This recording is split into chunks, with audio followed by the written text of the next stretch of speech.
News views में आपका स्वागत है और मैं हूं आपके साथ निशा। आज पूरे भारतीयों के लिए एक बहुत बड़ा गौरवान्वित का दिन है क्योंकि आज है 5 अगस्त और आज ही के दिन राम जन्मभूमि पर शिलान्यास होने जा रहा है, वो भी प्रधानमंत्री नरेंद्र मोदी के हाथों। तो हर ये दिन अपने आप में बहुत खास है। हर कोई अपनी ओर से बढ़कर कुछ करना चाहता है, तो हर कोई इस दिन के लिए कुछ खास पेशकश रखता है। आइए देख लेते हैं किस तरह पूरे देश में तैयारियां शुरू हुई है। 5 अगस्त को अयोध्या में राम मंदिर का भव्य पूजन होना है और हो भी क्यों ना, इस दिन का सभी देशवासियों को सालों से इंतजार था। अयोध्या में राम मंदिर का सपना हर भारतीय का सपना है जो 5 अगस्त को पूरा होने जा रहा है। इस स्वप्न को साकार करने में और इस सपने को सींचने में न जाने कितने राम भक्तों ने अपने लहू का एक एक कतरा तक दे दिया है। लेकिन ये लड़ाई इतनी आसान नहीं थी। ये कहना गलत नहीं होगा कि वर्षों की तपस्या का फल है जो आज जाकर साकार हो रहा है। इसकी खुशी न केवल भारतवर्ष में देखने को मिल रही है, बल्कि न्यूयॉर्क के टाइम्स स्क्वायर के विशाल बिलबोर्ड पर भी भगवान राम के और राम मंदिर के 3D पिक्चर्स लगाए जाएंगे जो वहां उपस्थित राम भक्त देख पाएंगे। इसमें कोई दो राय नहीं है कि आज देश की सियासत और धर्म एक दूसरे से गहरे रूप में जुड़े हुए हैं। हाल ही के दशकों में देश की सियासी जमीन पर जिस मुद्दे ने धर्म की फसल तेजी से उगाई है, वो मसला है अयोध्या में राम मंदिर। यह एक मुद्दा है जिसने आधुनिक समय में देश की सियासत की दिशा और दशा दोनों बदल कर रख दी। अयोध्या विवाद की शुरुआत 1528 की उस घटना से जोड़ी जाती है जिसमें बाबर ने राम जन्म स्थल पर मस्जिद का निर्माण करवाया था। इसे लेकर हिंदुओं में असंतोष पैदा हो गया और यह गुस्सा 1853 में विस्फोट बनकर पहली बार सामने आया और अयोध्या में जगह जगह सांप्रदायिक दंगे हो गए। विवाद बढ़ा तो ब्रिटिश शासकों ने विवादित स्थल को चारों ओर से घेरवा दिया। बाद में दोनों समुदायों को अलग अलग हिस्सों में पूजा और इबादत करने की इजाजत दी गई, लेकिन मामला शांत नहीं हुआ बल्कि सुलगता रहा।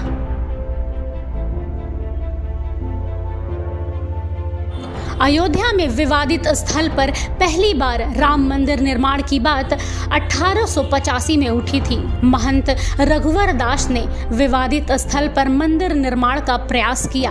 प्रयास में बाधा आई तो उन्होंने अदालत का सहारा लेने की सोची। महंत रघुवर दास ने फैजाबाद की अदालत में मंदिर निर्माण के लिए अपील दायर कर दी। अपील बरसों तक जस की तस पड़ी रही। दिन आगे बढ़ते चले गए और उसी वर्ष महंत परमहंस रामचंद्र दास ने हिंदुओं की पूजा जारी रखने के लिए एक अलग मुकदमा दायर किया। अदालती दाव प्रतिदाव का प्रतिफल आने से पहले ही यह मामला चुनावी सियासत का शिकार हो गया। विश्व हिंदू परिषद ने 1984 में इसे लेकर आंदोलन छेड़ दिया। बीजेपी ने विश्व हिंदू परिषद के आंदोलन को समर्थन देते हुए इसे विशुद्ध रूप से सियासी मुद्दा बना दिया।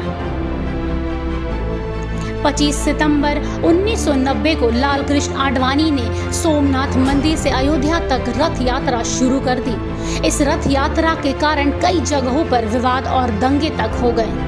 बिहार में लालू प्रसाद यादव ने आडवाणी की रथ यात्रा को रोक दी और आडवाणी को गिरफ्तार तक कर लिया गया। इसकी गाजगिरी वीपी सिंह की सरकार पर। इस बीच विवाद इतना बढ़ा कि 6 दिसंबर 1992 को बाबरी विध्वंस प्रकरण ने पूरे देश को सबसे अधिक ज्वलंत मुद्दा दे दिया। जगह जगह हिंसाएं और दंगे तक होने लगे। 2002 में ही अयोध्या के विवाद स्थल पर हक को लेकर इलाहाबाद उच्च न्यायालय में 3 जजों की पीठ ने सुनवाई शुरू की। इलाहाबाद हाई कोर्ट के निर्देश पर भारतीय पुरातत्व विभाग ने अयोध्या में खुदाई शुरू की, जिसमें मस्जिद के नीचे मंदिर होने का प्रमाण मिला। 30 सितंबर 2010 को इलाहाबाद कोर्ट ने विवादित स्थल को 3 हिस्सों में बांटने का आदेश दे दिया। एक हिस्सा में रामलला विराजमान होंगे, दूसरे हिस्से में सुन्नी वक्फ बोर्ड और तीसरा हिस्सा निर्मोही अखाड़े को दे दिया। इलाहाबाद हाई कोर्ट के फैसले पर 9 मई 2011 को सुप्रीम कोर्ट ने रोक लगा दी और तब से यह मामला सुप्रीम कोर्ट में ही चलता रहा और अदालत के बाहर इस पर सियासत जारी रही। 9 नवंबर 2019 में अयोध्या में राम जन्मभूमि बाबरी मस्जिद विवाद मामले में सुप्रीम कोर्ट की 5 जजों की बेंच ने अपना फैसला जब सुनाया तो सभी राम भक्तों ने अदालत के इस फैसले को दिल से स्वीकारा था। सुप्रीम कोर्ट के अपने फैसले में यह स्पष्ट कह दिया था कि अयोध्या की विवादित ढांचे वाली जमीन पर मंदिर बनेगा, वहीं इसके बदले मस्जिद के लिए मुस्लिमों को सरकार 5 एकड़ जमीन उपयुक्त स्थान पर देगी।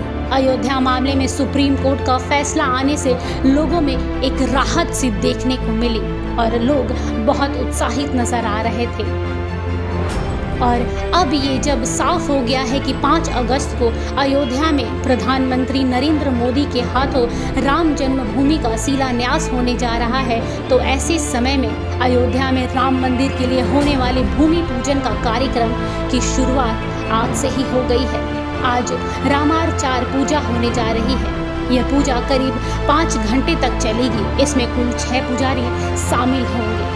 वहीं भूमि पूजन की तैयारी जोरों शोरों से चल रही है। भूमि पूजन में आमंत्रित किए गए अतिथियों में से कई लोग आज ही अयोध्या पहुंच जाएंगे, जिसमें मोहन भागवत, रामदेव जैसे कई बड़े नाम शामिल हैं। ये दिन भारतीय इतिहास में स्वर्णिम अक्षरों से लिखा जाएगा। वो कहते हैं ना, जो ठाना वो करके दिखाया। तो देखा आप लोगों ने कि कितना उत्साह है अयोध्या वासियों में अपने रामलला को लेकर।